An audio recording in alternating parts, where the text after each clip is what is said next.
Bene data bakundwa b'umwami Yesu Kristo, mwese abakurikira izi nyigisho tubahaye ikaze mu biganiro bya SAVEUR DIVINE. Ibi biganiro mu bitegurirwa n'abavuga butumwa bwiza batandukanye, akaba ari umuhamagaro ugendera ku ijambo ry'Imana byanditse mu gitabo cy'ubutumwa bwiza uko bwanditswe na Matayo ibice 24 umurongo wa 14. Kandi ubutumwa bwiza bw'ubwami buzigishwa mu isi yose ngo bube ubuhamya bwo guhamiriza amahanga yose, nibwo imperuka izahera ko ize. Ibi biganiro mubikurikira ku channel ya YouTube yitwa SAVEUR DIVINE. Tubifurije kugubwa neza. Imana Data ari nayo so ibaha umugisha. Ndabaramukije nshuti bakundwa umwami wacu Yesu Kristo, muri kumwe na mwene so NTAKARUTIMANA Eric. Turamaze indwi tuganira ku ijambo rivuga ivyivugo vya Yesu Kristo. Yesu ashimwe.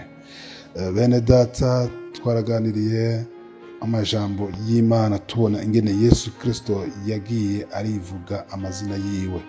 Turabona musi wa mbere mwene data yatuganirije atubwira ingene Yesu ariwe mutsima w'ubugingo. Ku munsi wa kabiri naho twarumvise mwene data umukozi w'Imana tuganirira ingene Yesu yavuze ngo ni jewe muco w'isi. Hanyuma kandi twarumvise andi majambo tubarira ngo ni jewe rembo ry'intama.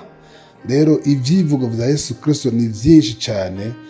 Hari naho yavuze ngo ni jewe inzira, ukuri n'ubugingo, ntawe ushobora gushika kuri data ntamujanye. Aravuga kandi n'andi majambo menshi wenyene yivuga atubwira uwo ari we, atubwira uko twebwe abaremwe n'Imana dukwiye kumwisunga kuko ari we vyose. Rero no munsi tugira tuganire kuri iri jambo rivuga ngo ni jewe kuzuka n'ubugingo, Imana nishimwe. Aya majambo tuyasanga mu butumwa bwiza bwa Yohana igice ca 11 ku karongo ka 25. Ariko reka kugira ngo dutahure neza ijambo ico Yesu Kristo ariko aravuga, duhere ngaho karongo ka 21. Havuga ngo Marita abwira Yesu ati mugenzi, iyo uba wari hano musazanje ntaba yahwereye. Kandi n'ubu ndazi ko ivyo wosaba Imana vyose Imana yobiguha. Yesu aramubwira ati musazawe azozuka. Marita aramwishura ati ndazi ko azozuka kwizuka ryo ku munsi w'iherezo. Yesu aramubwira ati ni jewe kuzuka n'ubugingo, unyizera niyo yoba yarapfuye azobaho. Imana ishimwe cyane. Ngo kandi uriho wese anyizera naho azokwigera apfa gushitsa ibihe bidashira. Aca mubaza ati urizeye ivyo? Nawe ategome mugenzi, nizeye kuri Kristo umwana w'Imana umwe wo kuza mu isi. Imana nishimwe. Aha turabona amajambo Yesu Kristo yaganiriye na Marita. Cari gihe Lazaro yari yahwereye. Igihe Lazaro yakigwaye yatumye abashikiyo batumye kuri Yesu, baramubwira bati uwa mugenzi wawe ukunda aragwaye. Yesu Kristo aravyumva, hama ngo asibira kane kugira ngo aze kuraba umugenzi wiwe yaragwaye. Hanyuma rero turabona amaze guhaguruka Yesu Kristo ngo aze arabwira intumwa, abwira abari kumwe ati Lazaro arasinziriye. Ntibabitahura, ariko mu nyuma arabafobora ati Lazaro yahwereye. Atariko urupfu yapfuye si urupfu rwo kumwica. Haleluya. Yaranayivuze akinagwaye ati ingwara agwaye si yo kumwica, ahubwo ni gushira hejuru izina ry'Imana. Imana ishimwe cyane. Turabona rero amaze kuza ashitse agira shike ku muhana kuwa ahwereye kwa bashiki Marita na Mariya ne wari usigaye. Lazaro wewe no guhambwa yari yahambwe. Turabona rero Marita amusanganiye aca mubwira aya majambo. Aramubwira ngo ati mugenzi, iyo uba wari hano musazanje ntaba yahwereye. Aca aramubwira ati kandi n'ubu ndazi yuko ivyo wosaba Imana vyose Imana yobiguha. Yesu aca mubwira ati musaza we azozuka. Marita aramwishyura ati ndahazi ko azozuka kwizuka ryo ku munsi w'iherezo. Yesu aramubwira ati ni jewe kuzuka n'ubugingo. Haleluya.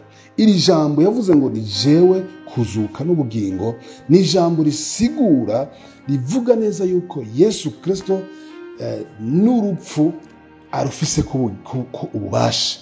Yashatse kuvuga ati jewe sindiho kubiriho gusa yuko ivyamaze gupfa atobasha ndabifiseko, ahubwo nibigaragara nk'ivyapfuye ndabifiseko ububasha. Imana ishimwe. Yesu Kristo ibigaragara nk'ivyapfuye byose arafise ku bubasha. Hari ibyo tubona n'amaso yacu tukabona ko byamaze gupfa, ariko Yesu Kristo we abibona yuko bikiri bizima. Imana ishimwe. Hari abantu tubona kumenga ni baruhebwa karabaye, ariko Yesu Kristo abitegereje n'abantu bazima. Imana ishimwe. Rero mwene data uri kurakurikira iganiro, nta kintu na kimwe kinanira Yesu Kristo.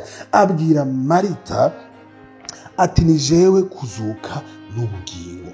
Naho bigaragara ko yapfuye mabaze kumuhamba, jewe ndamufise kubasha. Imana ishimwe cyane.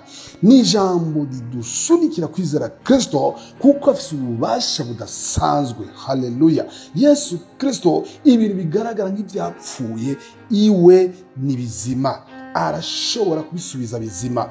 Haleluya. Ushobora kuba ushomereye imyaka myinshi, ushobora kuba warize amashure ariko warabuze akazi, ushobora kuba ugwaje umuntu mu bitaro igihe kirekire, ushobora kuba wewe nyene ubwawe urwaye ingwara igaragara nko umenga ntishobora gukira, umenga izokwica. Oya mwene datagenda kuremeshe. Yesu Kristo umwizere, Yesu Kristo umwakire, akubera umwami n'umukiza, akugaba kuganze kuko amaze kukubera umwami acana gukiza.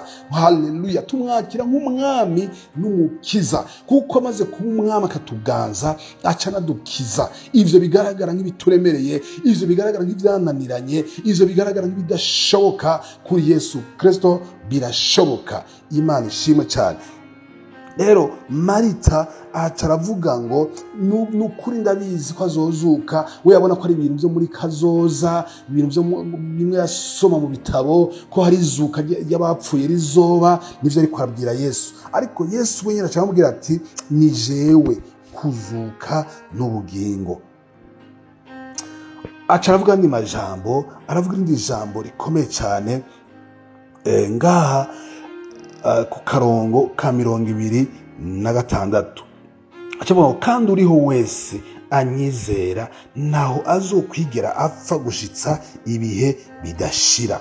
Haleluya. Ngo kandi unyizera wese naho azokwigera apfa gushitsa ibihe bidashira.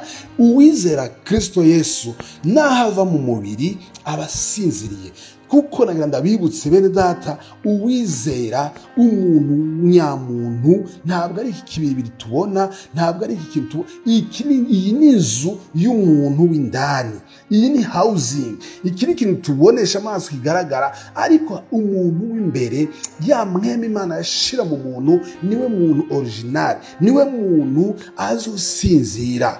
Haleluya. Biragaragara ko umuntu apfuye umenga arapfuye nyene, ariko bizera Kristo twizera ko tuba dusinziriye. Rero yaciye avuga ngo unyizera ntazokwigera apfa gushitsa ibihe bidashira, kuko inyuma y'ubuzima bw'usinzira, inyuma y'ubuzima bwo kuja guhambika ibintu bakagihamba, hari ahantu mwema icija ikarindirira wa munsi w'urubanza. Hari umunsi w'urubanza mwene data, hari umunsi w'urubanza tuzotonda imbere y'intebe y'Imana, umuntu wese akabazwa ivyo yakoze. Rero abasinziriye bizeye umwami Yesu bazokwikangurira kunezerwa no kuryoherwa, ariko abasinziriye bari mu vyaha batigeze bizera umwami Yesu bazokwikangurira kubabara, bazokwikangurira kubabazwa, kuko hari umuriro wateguriwe abatizera Kristo, hari umuriro wateguriwe intabarigwa zanka Imana. Imana idufashe.